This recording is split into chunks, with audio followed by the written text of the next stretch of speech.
Now let me ask you, Odessa is sitting here very, very happy, and really as is Chesney, and we've got Captain Butler very happy over here getting his tummy rubbed. Why do you think animals trust, especially many of the animals you see that have been abused and have been neglected, certainly have every reason in the world not to trust humans? If one animal had any reason not to trust, it would be Odessa the goat. As you can see, she actually had to have one of her eyes removed because it was infected so badly. And the treatment that she experienced early in life was absolutely horrific. We brought her in from a livestock situation where the animals were being sold for meat, but unfortunately they weren't being taken care of. And a lot of them had broken bones, serious infections, respiratory illnesses, and everything along those lines. And it's amazing because I think they have just really gentle spirits, and they respond to a kind word and a gentle touch, and they know, basically, I think that they can sense when they're safe. They sense when they're at Happy Trails. You would just be amazed how many of them just calm down. It's like they breathe a sigh of relief, and they know that they're going to be well taken care of. A lot of them have no reason to trust people ever again. Now, you have visited other animal sanctuaries, like Best Friends, that's kind of a prototype in this country for animal sanctuaries. Yes. What are some lessons that you've learned from being able to visit sanctuaries that have been around longer and have had the opportunity to grow bigger? We love visiting the bigger sanctuaries because they're like mentors to us.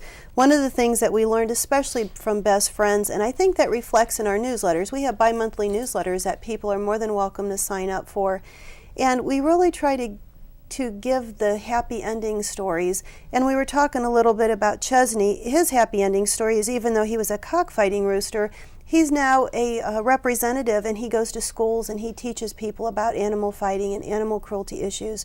So he really had a purpose for his life. But one of the things that we learned, especially from one of our biggest mentors, which is Best Friends out in Utah, and we love them, they really taught us to really focus on the positive. You know, even though with what we deal with daily, it's heartbreaking, but if I told you every single story in our newsletter that would absolutely break your heart and didn't have a good ending, people don't want to have that in front of them every single day or in every single issue.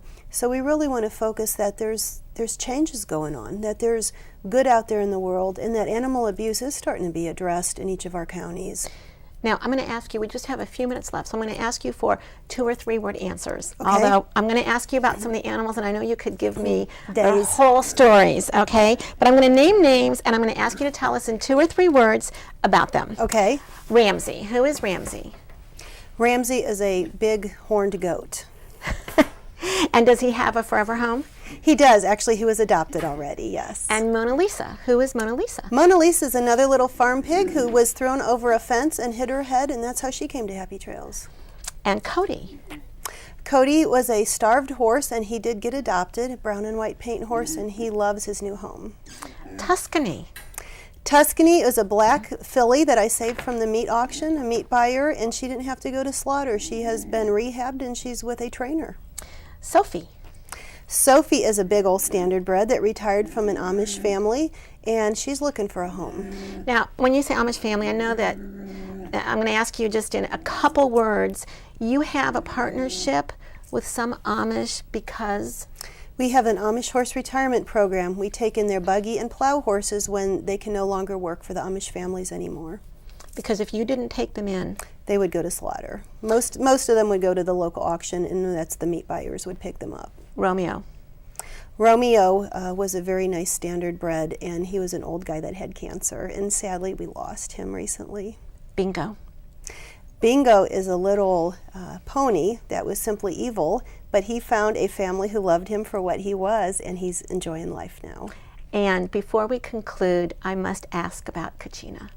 Kachina is an absolutely adorable little mini horse. Came in when she was 10 weeks old with crippled ankles, and she has very special shoes that they make at OSU that help her ankles from turning in, and she's in recovery at Happy Trails. And her purpose in life will be? She's going to be part of our farm animal visitation program. We take a lot of the farm animals into nursing homes and visit the elderly, and a lot of them are perfect wheelchair height. And Kachina and Odessa the goat are perfect wheelchair height to be pet.